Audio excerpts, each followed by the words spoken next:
I've talked with drivers about what their sponsors want out of them. So what are you looking for? Is it engagement? Is it brand awareness? Is it clicks to a website? What is it specifically you're looking to get out of a consumer seeing your logo on a car?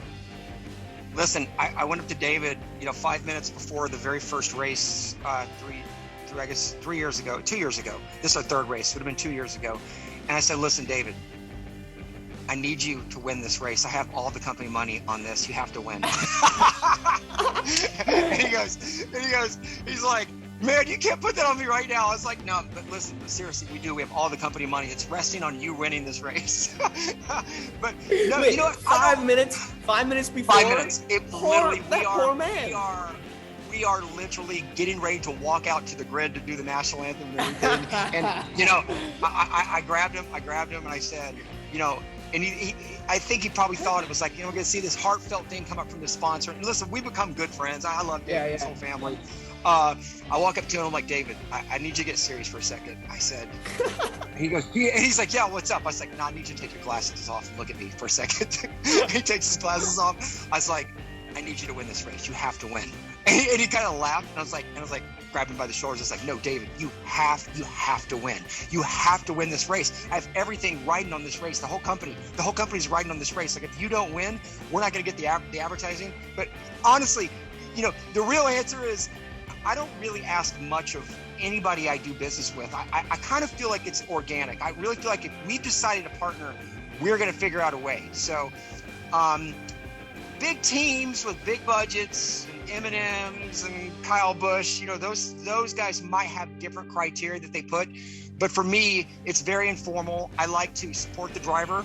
I like to kind of hear their wants and needs and what's going to help them make them successful on race day, and then just go with the flow. And I'll tell you, that's worked out because, I feel like more so than not, I have the teams coming after me saying, hey, what can we do next? What video do you do next? Because I don't think they've met a brand like me yet.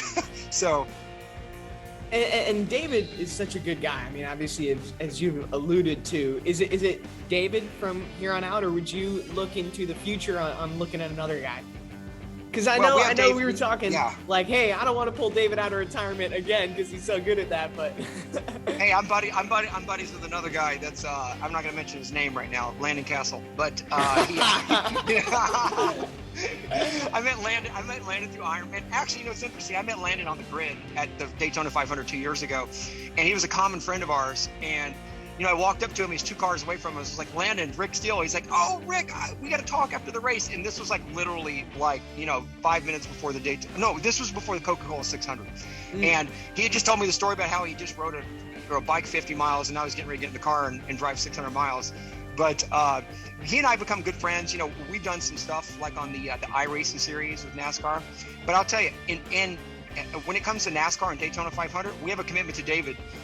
Anytime he wants to get in a car, and as long as he's going to be able to drive the Daytona 500, we're sponsoring with David. So, and listen, we can't catch a damn break. I mean, it's like, listen, 2 years ago, like, he was in 5th place with like 8 laps to go, and the big one happens. He finishes 4th last year, and he's got to qualify his way in this year. I mean, like, how much of an underdog story do you need that when the 4th place guy, the 4th fastest car, has to qualify his way into the race? I mean, so this is the kind of odds I love. I love being up against this kind of stuff.